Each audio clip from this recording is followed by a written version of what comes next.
How are you today? We're gonna learn to the interpersonal communication and self, and continue with the learn interpersonal communication and perception. Okay. First of all, self and interpersonal needs, and understand the perception, selecting, organizing, interpret, and then uh, first we think about self and interpersonal needs.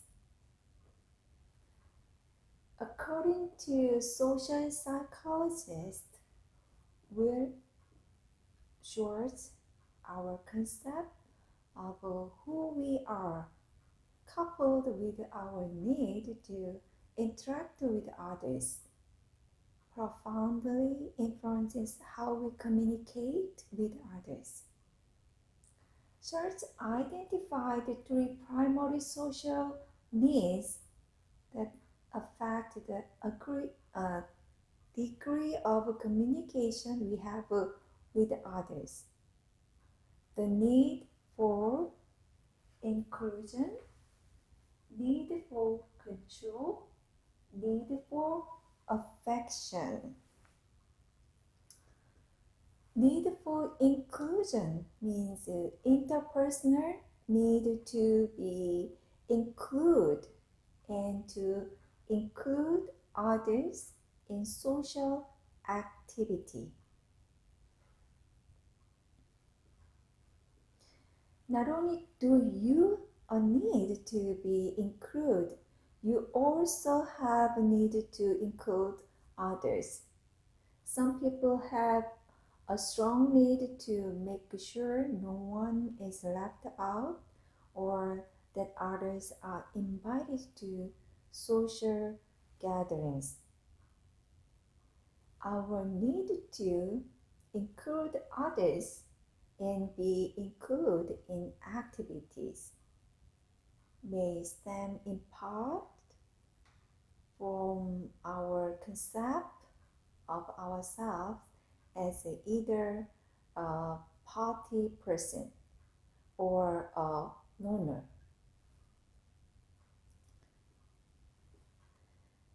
And another thing is need for control.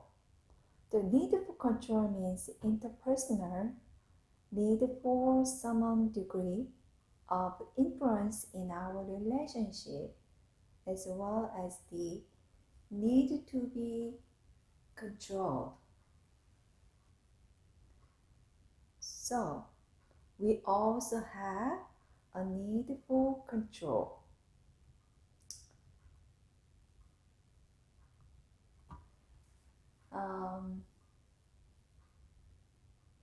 You may also have a need to be controlled because you desire some level of stability and comfort in your interactions with others. Sometimes you just want someone else to make the decisions. You don't want to be responsible or decide what to do. This need to be controlled is strong in some people, while others may prefer minimal control from others and resent being told what to do. Finally, we each have a need for affection. Need for affection means interpersonal need to give and receive love, support, warmth, and intimacy.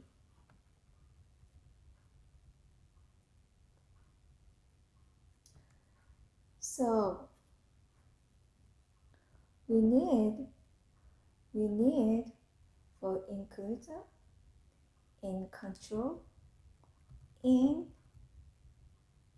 affection. Just as you have a need to receive affection, you also have a need to express affection toward others, right? Some people have a high need to express love and support, whereas others may have a low need to express affection. The greater our interpersonal needs for inclusion, control, and affection, the more likely it is that we will actively seek others as a friend and intimate communication with them. Self and disclose to others. Self and disclosure to others. When we interact with others, we reveal information about ourselves. We self-disclose. Self-disclose means purposely provide information about yourself to others that they would not run if you did not tell them. Okay? So we are much more likely to disclosure to someone whom we trust and feel close, and we are less likely to self-disclosure if you think we will lose someone respect and admiration, right? When others self-disclose, you learn information about them and deepen your interpersonal relationship with them. Another factor that has been found to influence the amount of self-disclosure is your overall mood. If you are feeling good about yourself and are in positive mood, you are more likely to self-disclose. That's why someone who has consumed more alcohol than is advisable and is feeling mellow and happy may share more detail about his or her life than you wish to hear.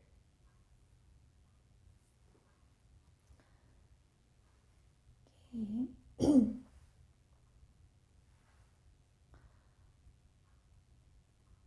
Next to self-awareness. Okay. In order to disclose personal information to others, you must first have a self-awareness, an understanding of who you are. In addition to just thinking about who you are, asking others for information about yourself, and then listening to what they tell you can enhance your self-awareness. Self-awareness means a person's conscious understanding of who he or she is. Do you know the Myers-Briggs Personality Inventory? You know, such as a Myers-Briggs Personality Inventory may give you additional insight into your interest, style, and ways of relating to others. Most colleges and universities have a career service office where you can take a vocational aptitude test to help you identify careers that fit you who you are. Another thing is Johari window model. The Johari window model nicely summarizes how your awareness of who you are is influenced by your own level disclosure, as well as by how much information others share about you with you. The name is Johari window. Yeah.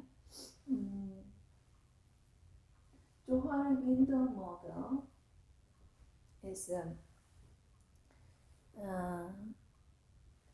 the other axis represent what someone else may know about you and not know about you. Okay? Know self, know to self, know to others, not know others. The interaction of these categories create the four windows or quadrants. Open, that's open. Open, known to self, and known to others. Quadrant first is an open area. The open area contains information that others know about you and then you are also aware of, such as your age, your occupation, and other things you might mention about yourself. At first glance, all it's open, yeah? So first glance, all four quadrants appear to be the same size, but that may not be case. In fact, it probably isn't. In the case of quadrant first, the more information that you reveal about yourself, the larger this quadrant will be. Put another way, the more you open to others, the larger open area will be. Okay? And blind, not known to self, but known to others. Not known to self, but know others. That's blind part. Quadrant 2 is a blind area. This window contains information that other people know about you, but you do not know. Perhaps when you were in grade school, as a joke, someone put on a sign on your back that said, "Kill me." Everyone was aware of the sign but you. The blind window represented the same situation. For example, you may see yourself as generous, but others may see you as a tyrant. As you learn how others see you, the blind window gets smaller. Generally, the more actually you know yourself and perceive how others see you, the better your chance are to establish open, honest relationship with others. Okay? Hidden The third, hidden. The known to self but not known to others. The third is a hidden area. This area contains information that you know about yourself, but that others do not know about you. You can probably think of many facts, thoughts, feelings, and fantasies that you do not want anyone else to know. They may be feeling you have about another person or something you've done probably privately in the past that you'd be embarrassed to share with others. That point here is not to suggest you should share all information in the hidden area with others. However, it is useful to know that part of who you are is known by some people, but remains hidden from others. Quadrant fourth, unknown. Not unknown to self or others. Quadrant 4 is an unknown area. This area contains information that is unknown to both you and others. These are things you do not know about yourself yet.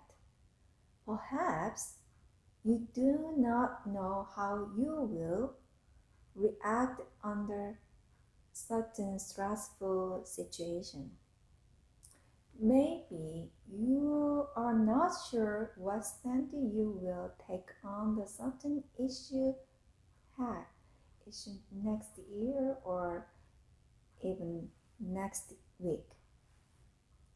Other people may not also be aware of how you would respond or behave under certain conditions. Your personal potential, your untapped physical and mental resources are unknown. You can assume that this area exists because eventually some of these things will become known to you, to others, or to both you and others. Because you can never know yourself completely, the unknown quadrant will always exist. You can only guess at its current size because of information it contains is unavailable to you. Okay? Another thing is self. We talked about the self and communication social style. Okay? Communication social style means identifiable way of habitually communicating with others, right? So, according to communication researchers William Snavely and John McNeil, the notion of communication social style is based on 4 underlying assumptions about human behavior. First, we developed consistent communication behavior patterns over time. We form impression of others based on their verbal and non-verbal behavior. we interact with others based on our perceptions of them. We developed our perception of others based primarily on two dimensions: assertiveness and responsiveness. So, assertiveness means tendency to make requests, ask for information, and generally pursue our own rights and best interests. Responsiveness means a tendency to be sensitive to the needs of others, including being sympathetic to others' feeling and placing the feeling of others above on our own feelings.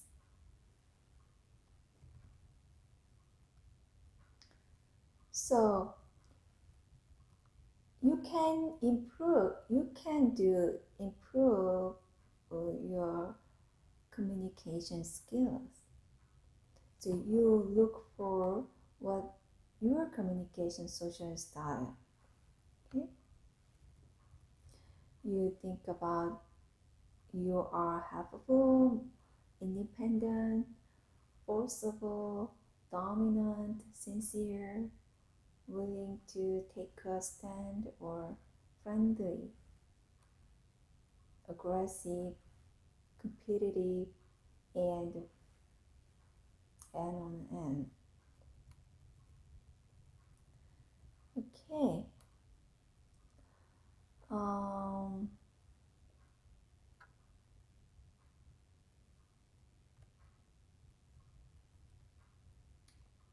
okay.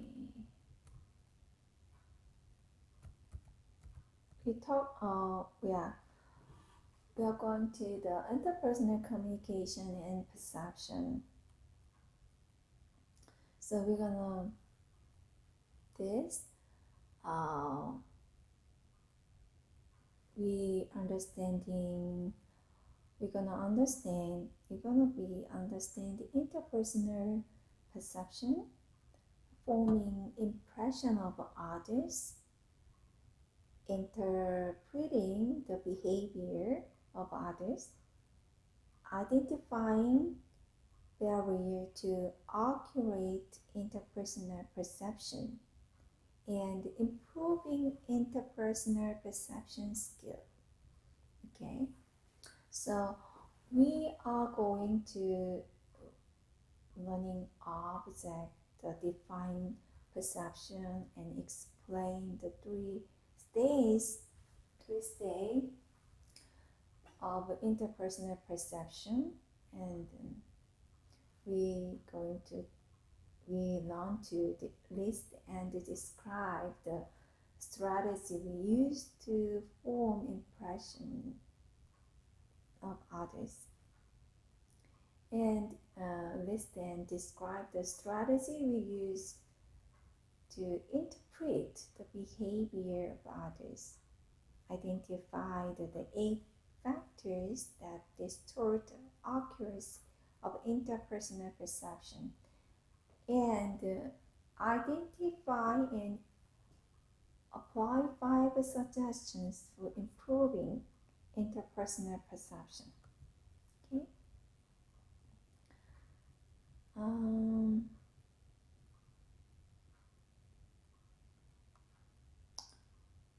Okay.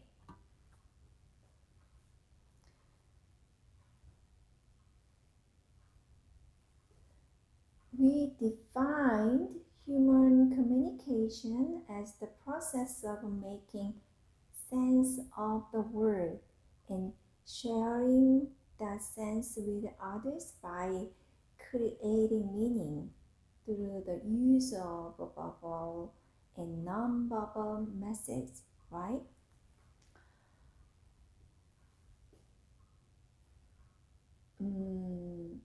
And then we learned how we make sense out of what we experience, filtered through our own sense of self, is the starting point for what we share with others.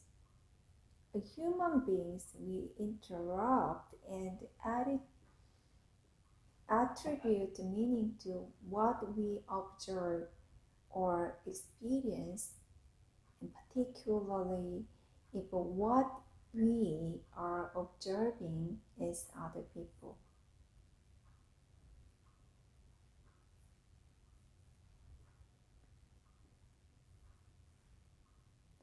We tend to make inference about their motive, personalities, and other skills based on bits of information we observe.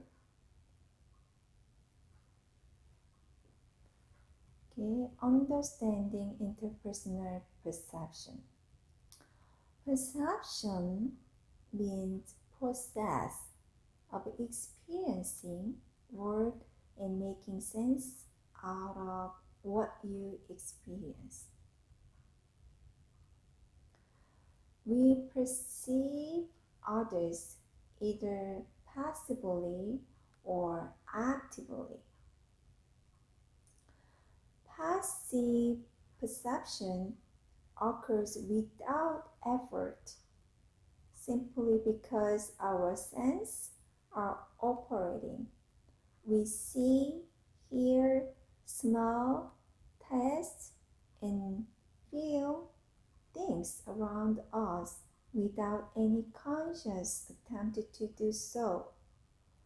No one teaches you to be passively perception. You do it naturally and spontaneously. Okay? Active perception, on the other hand, doesn't just happen. It is the process of purposely seeking specific information by intentionally observing and sometimes questions others.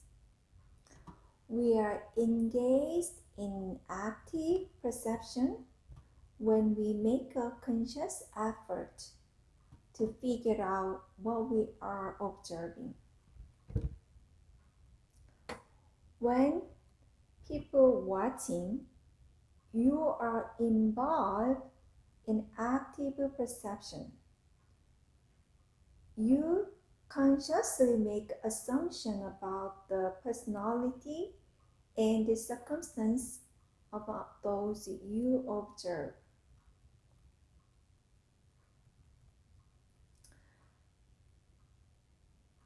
It has a stage. First, selecting.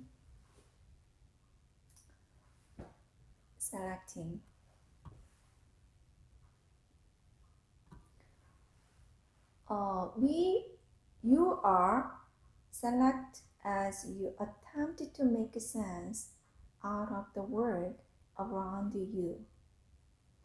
The number of sensations you can mindfully attend to at any given time is limited.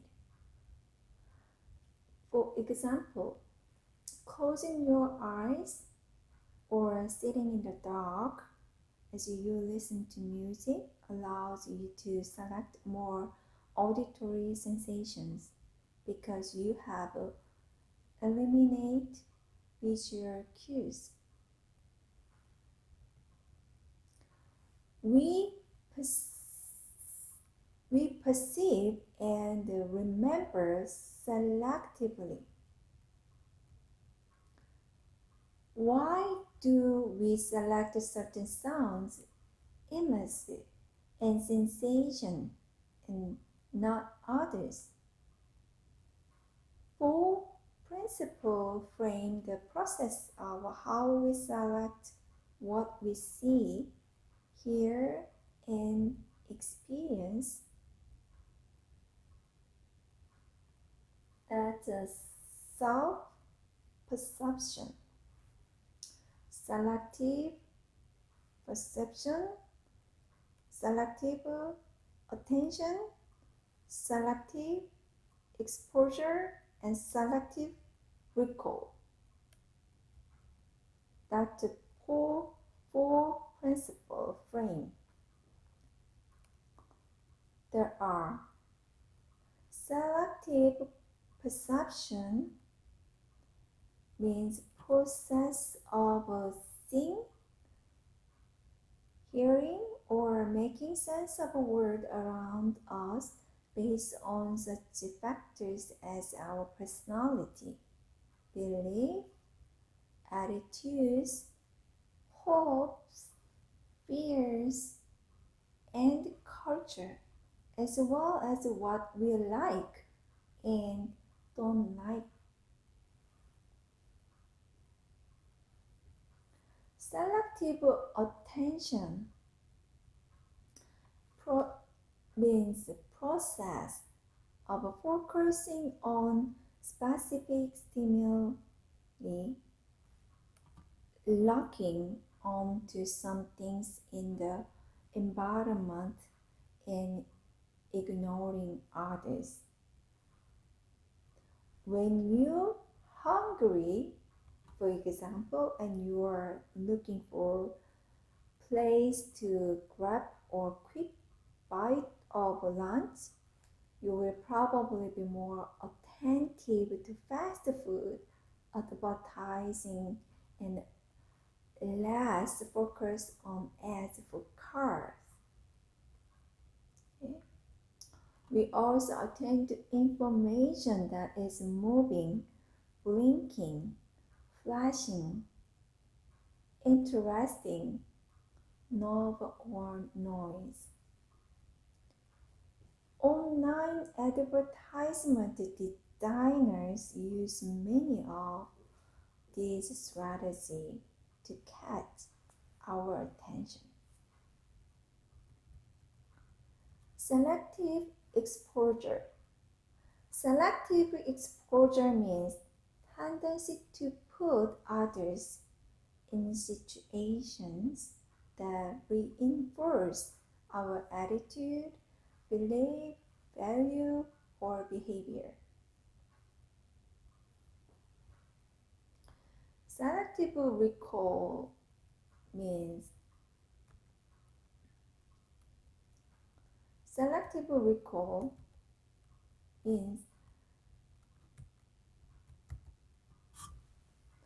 we use the selective exposure and the selective recall. Selective recall just process that occurs when we remember things we want to remember and forget or repress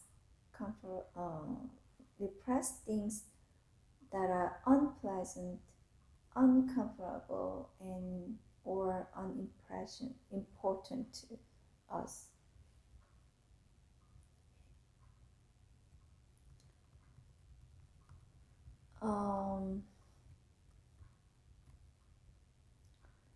You know the wheat thin slice. Have you ever gone to the grocery store and enjoyed the free sample that are sometimes offered to get you to buy various products?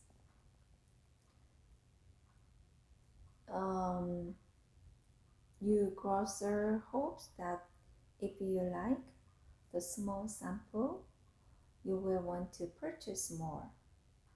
That's like a thin slice.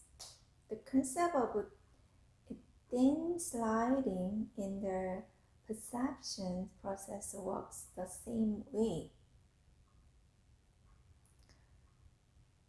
You sample a little bit of someone's behavior and then generalize as to what the person may be like, based on the brief behavior, brief information you have observed. In journalist Malcolm Gladwell's popular book, Bullying, The Power of Things Without Thinking, he points to several examples of how people dislike to make judgment of others. For example, Gladwell reviewed research that found that a patient was less likely to sue a physician for malpractice if the doctor had effective people skill. Doctors who took the time to listen, respond positively, emphasized, and in short, be other-oriented were less likely to be sued than doctors who are not other-oriented. As patients, we dislike when we make a judgment about the overall credibility of doctors based on just one aspect of a doctor's behavior, his or her bedside manner. Some people better at dislike than others. There is evidence the women are better than men in interpreting nonverbal cues. Can you improve your ability to dislike with accuracy? Yes. Learning how to be more perceptive and other-oriented can improve your ability to dislike accurately. It also takes time and practice. Stage 2, organizing.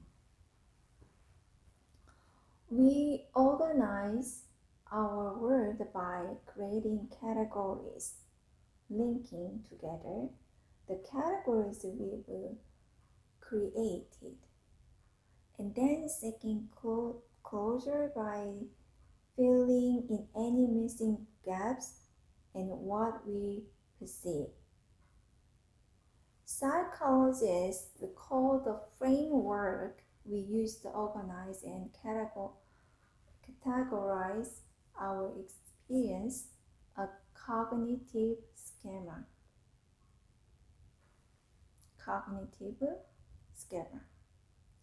The cognitive schema means a mental framework used to organize and categorize human experience.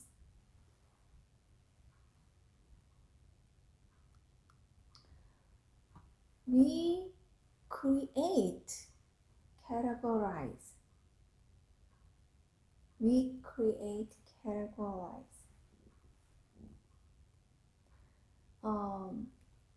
Look at this. If you saw the pattern of a dot as a flower, because flower is a concept you know, and to which you attach various meaning.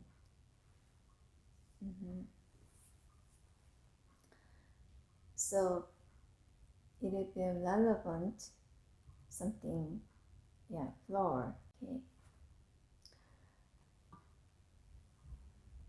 Many people, people have organized patterns. The star in the sky, interpolarized constellations, and have given them names that reflect their shapes, like bear, the crab, and the pig, and the little dippers, like that. So people search for and apply patterns to their perception of other people. You might have a friend who jogs and works out at the gym.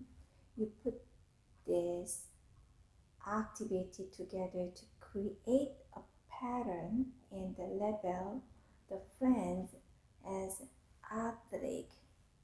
The label represents a pattern of qualities you use in relating to your friend, a pattern that we discuss later. Okay? Other lesson. Um, we link, yeah, we link categories. We link, we make created pattern. We link categories. We link the categories through the punctuation. Punctuation is the process of making sense of stimuli by grouping, dividing, organizing, separating, and further categorizing information. Look at that 555 4433. You look like a telephone number, yeah, because it has three numbers followed by four numbers. However, the digit could just as easily represent two totally independent numbers. 555 followed by the number 4433. Yeah? How we interpret the numbers depends on how we punctuate or separate them.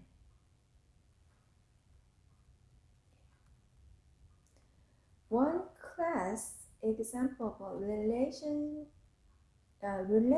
problem resulting from difference in punctuation involves a husband who withdraws and a wife who nags. The husband punctuates their interaction in such a way that he sees his withdrawing as a reaction to her nagging. The wife, in contrast, sees herself as nagging her husband because he kept withdrawing. The husband and wife punctuate their perceptions differently because they each perceive different starting points for their interactions. Resolving such conflicts involves having the parties describe how they have punctuated the event and agree a common punctuation. We seek clothes. We seek clothes.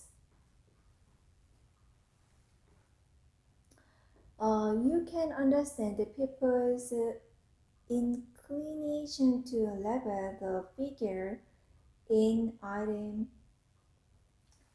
D, item D, a circle.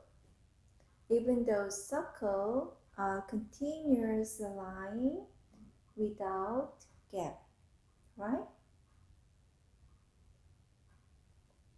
Example, when you first meet someone who looks and acts like someone you already know, you may make assumption about your new acquaintance based on the characteristics of the person you already know.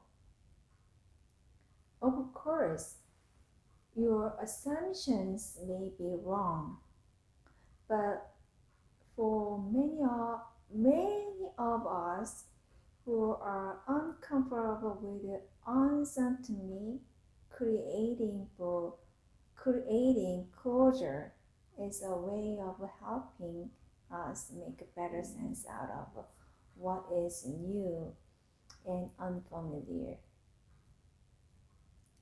Last thing is stage 3, interpreting.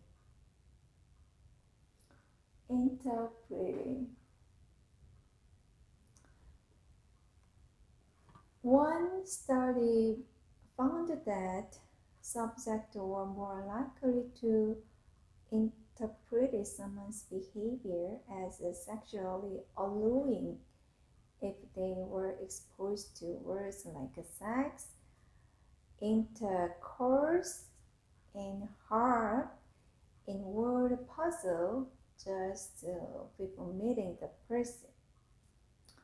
Merely being briefly exposed to provocative words result in provocative perceptions.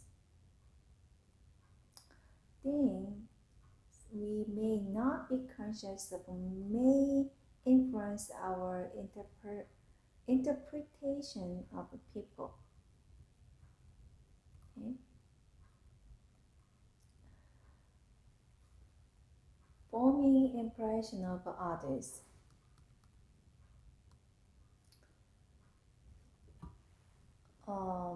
Impression are collection of perceptions about others that you maintain and use to interrupt their behaviors.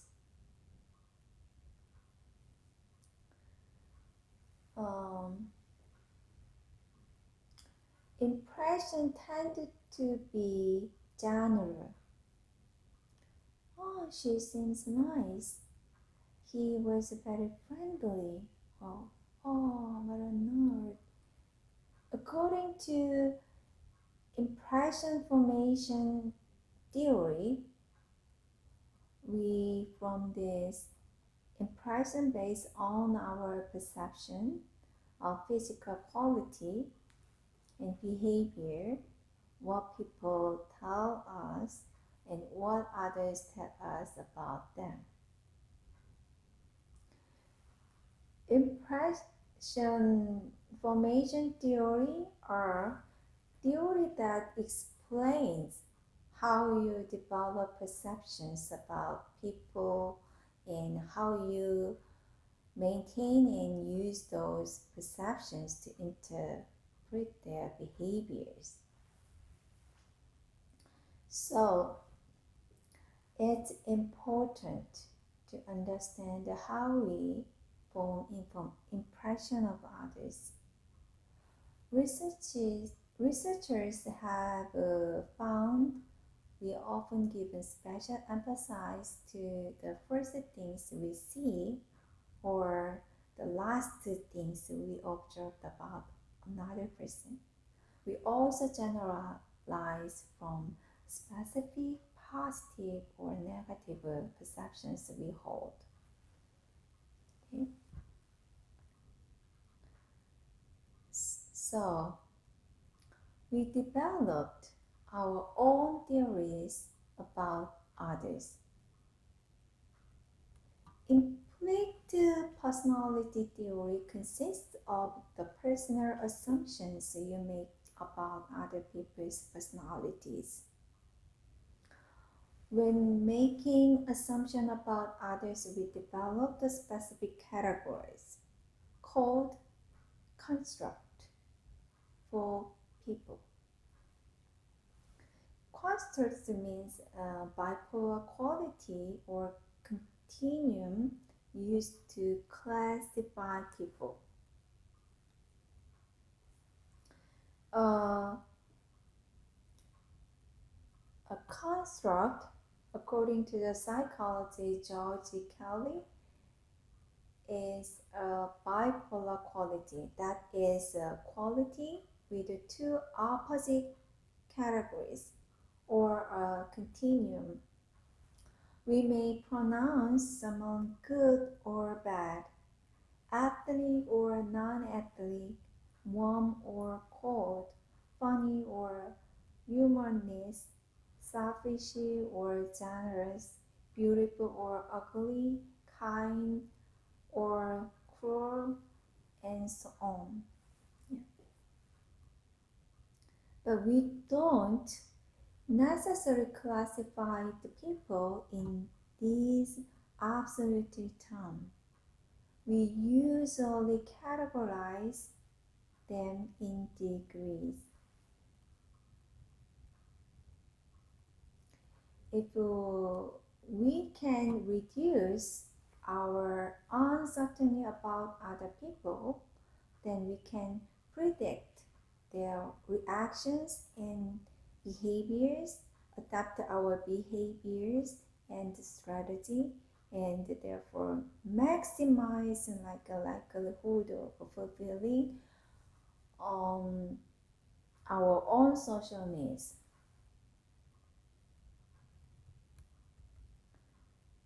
Now, let's take a closer look at several typical ways most of us form impression of others.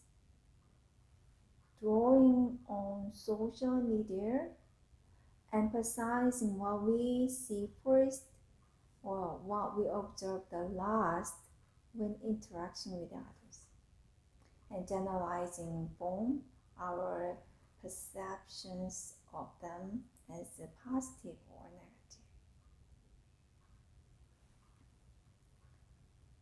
We form impressions of others online, right? People may also be making inference about your popularity, personality, and sincerity simply by noting the number of friends you have on Facebook. Yeah. One research team found that having too few or too many Facebook friends may seem unusual to others, thereby lowering their impression of your attractiveness or credibility. Especially people with one or two friends, 102 friends, or perceived as less socially attractive than people who had 302 friends. But if you have 502 or 1,000 friends, you are also perceived as less socially attractive.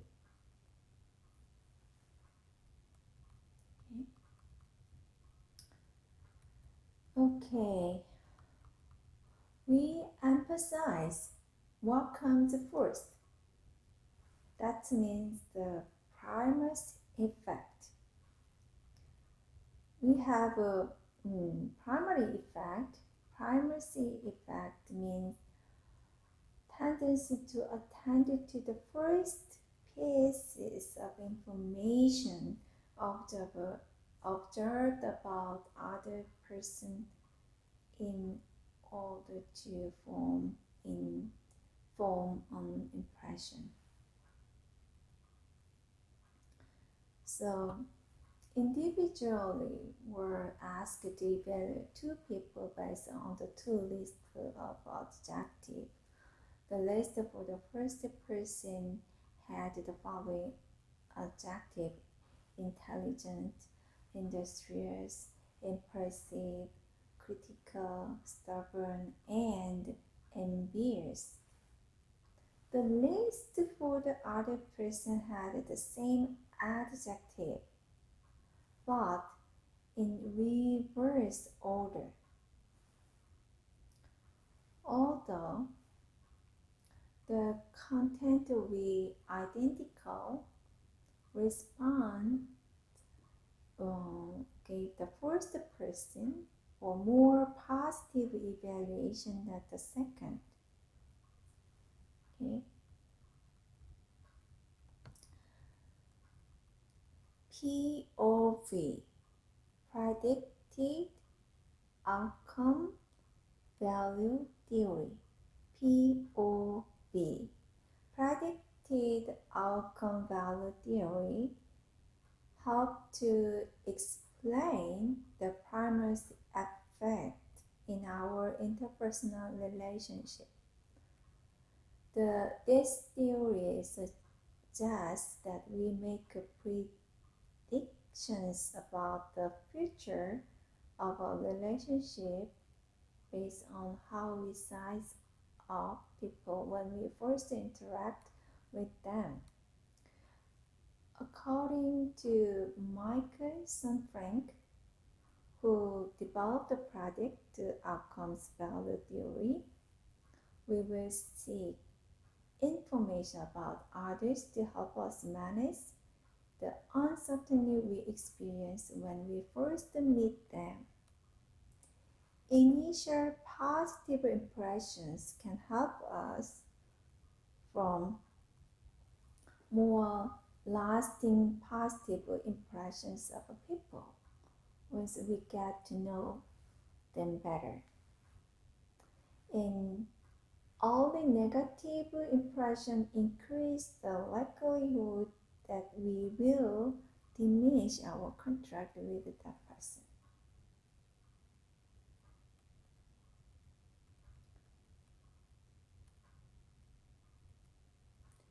We emphasize what comes last. That means that the recency effect. Recency effect is tendency to attend to the most recent information observed about another person in order to form or modify an impression.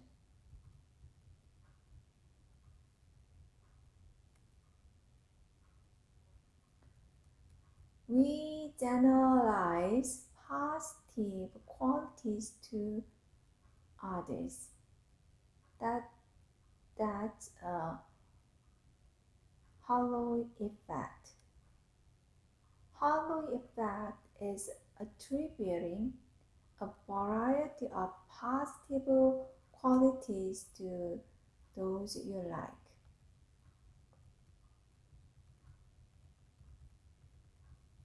We generalize negative qualities to others. The horn effect. Horn effect is attributing a variety of negative qualities to those you dislike.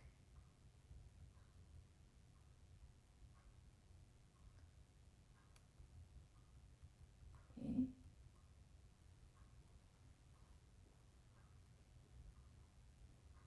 We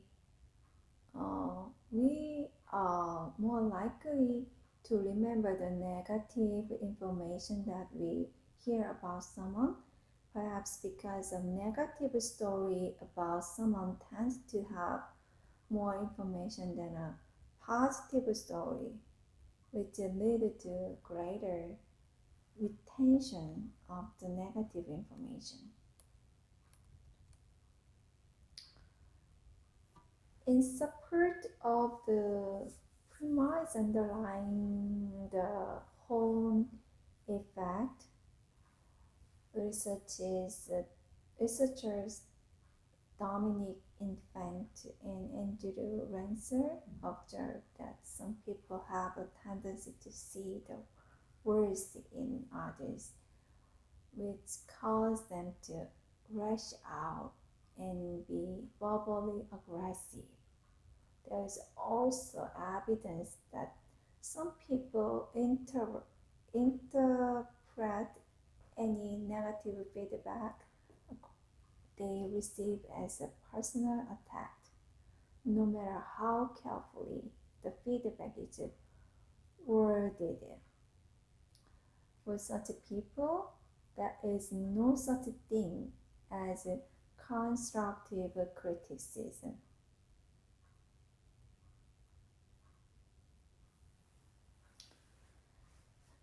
Okay, interpreting the behavior of others. Interpreting the behavior of others. We attribute motives to others' behavior, right? That's attribution theory. Attribution theory is theory that explains how you generate explanation for people's behavior.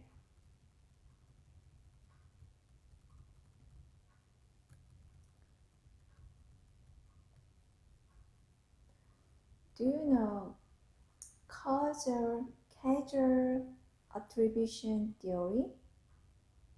That means that's a theory of attribution that identifies the cause of a person's actions as circumstance, a stimulus, or the person's himself or herself. That's causal attribution theory.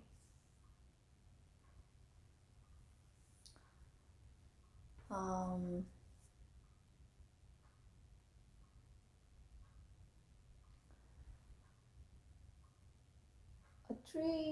Attributing behavior to circumstance means that you believe a person acts in a certain way because the situation leaves no choice. The way of thinking places responsibility for the action outside of the person.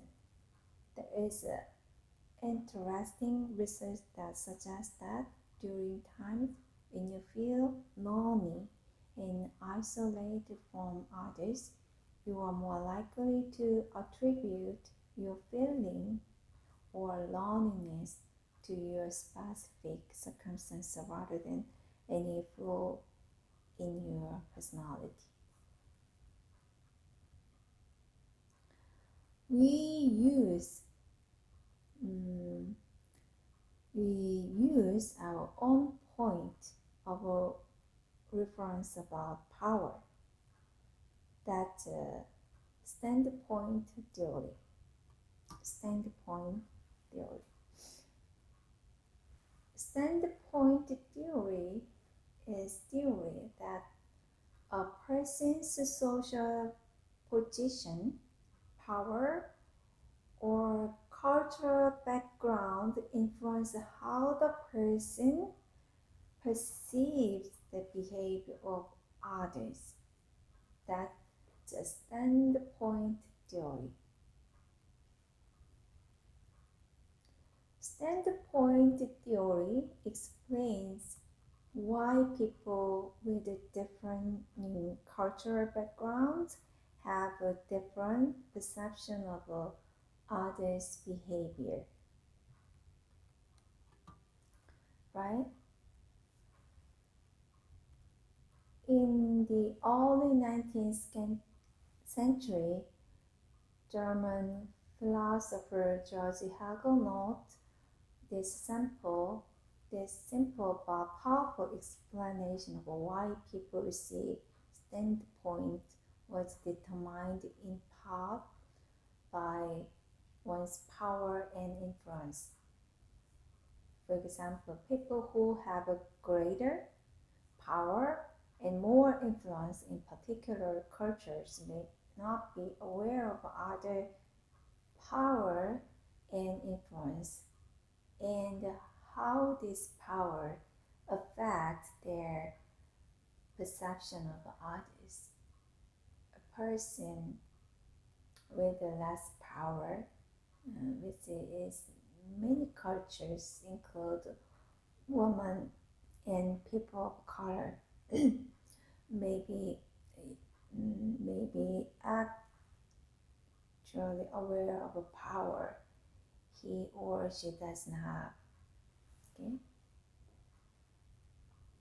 As evidence of a standpoint theory, one team of researchers found that people who perceived that they were the victims of lying or cheating had overall more negative view of communication with their lying or cheating communication partner than with someone who they perceived did not lie or cheat. Okay. Mm.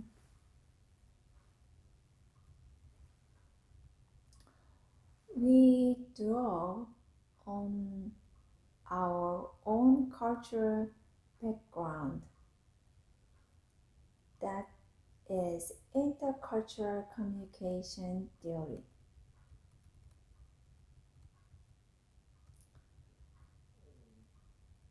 Culture is a learned system of knowledge, behaviors, attitudes, beliefs, values, and norms that is shared by a group of people. Our culture is reflected not only in our behavior but in every aspect of the way we live our lives. The categories of things and ideas that identify the most profound aspect of cultural influence are known as cultural elements.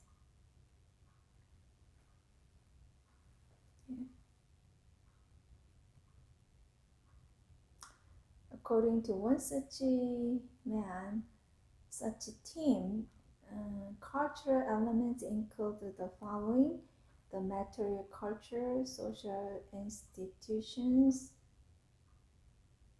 like schools, government, and religious organizations, and belief system, and aesthetic like music, theater, art, and dance like that, and language.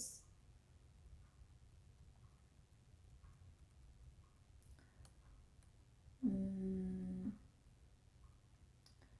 in a study investigating whether people from a variety of cultural background use their own culture to make sense out of the behavior of others, researchers found that stereotyping, making rigid judgments of others based on a small bit of information, is rampant in many cultures.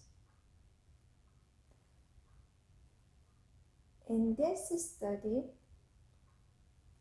participate from Australia, Botswana, Canada, Kenya, Nigeria, South Africa, Zambia, Zimbabwe, and the United States all consistently formed the stereotypical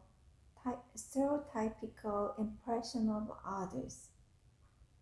Culture strongly influence how we interpret the actions of others.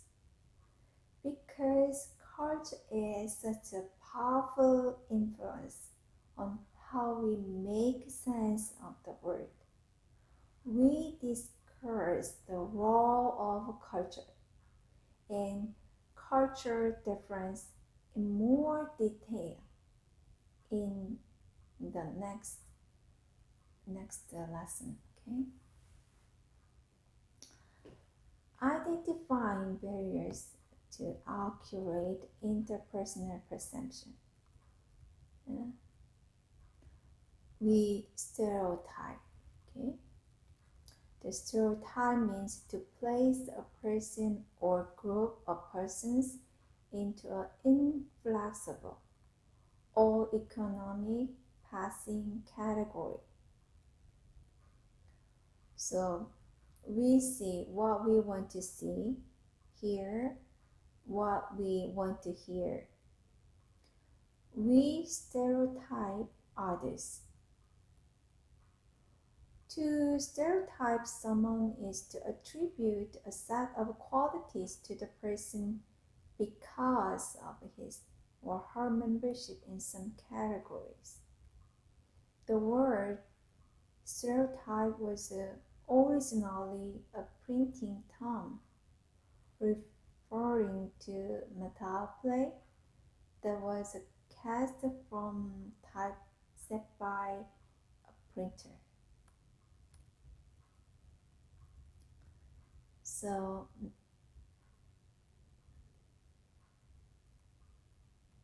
we learned how we organize and interpret interpersonal perception.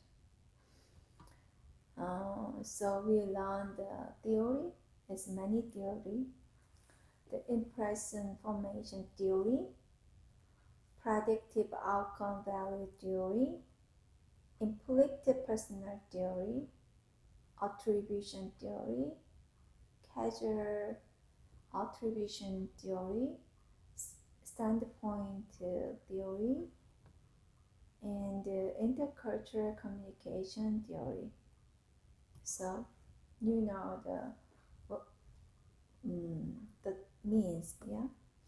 The interpersonal formation theory means we form general interpretation of others based on general physical qualities, behavior, and disclosed information. Predictive outcome value theories is we make predictions about the future of a relationship based on all the information we learn. Yeah. Implicit personality theory is we use a personal set of assumptions to draw specific conclusion about someone's personality. Attribution theory, we develop the reason to explain the behaviors of others. Causal attribution theory is we ascribe a person's actions to circumstance, stimulus, or the person himself or herself. Standpoint theory is we interrupt the behavior of others through the lens of our own social position, power, or cultural background. Interpersonal communication theory is our cultural experience about and the background influence how we view the world. Okay.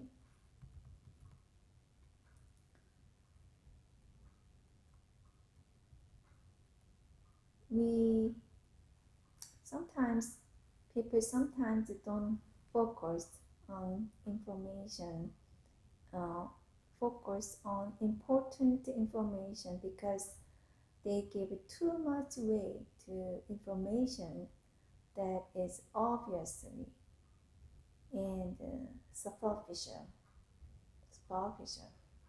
Okay, we ignore information.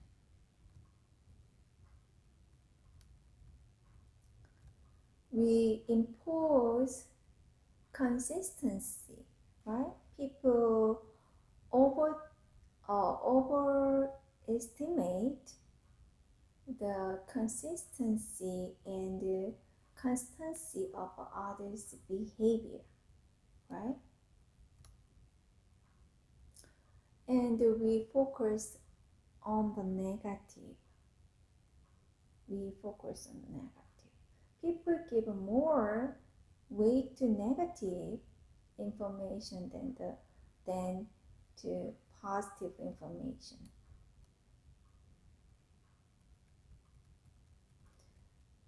We blame others, assuming they have a control.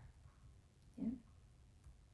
So people are more likely to believe that others are to blame when things go wrong than to believe that problem was beyond their control.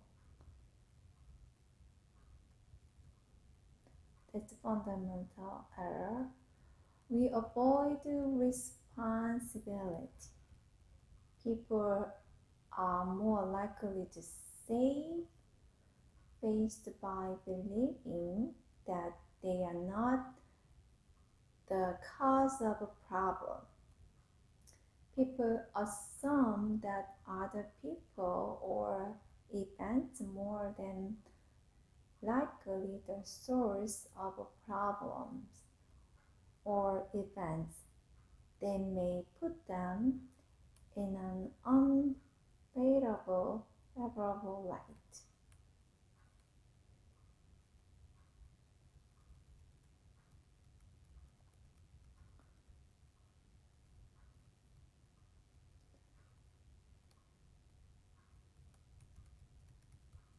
Okay. So barriers to accurate interpersonal perception because stereotyping, ignoring information, imposing consistency, focusing on the negative, blaming others by assuming they have control, and avoiding responsibility, right? Okay, next time we're gonna learn to improve interpersonal perception skill. Okay, see you, bye bye. Thank you.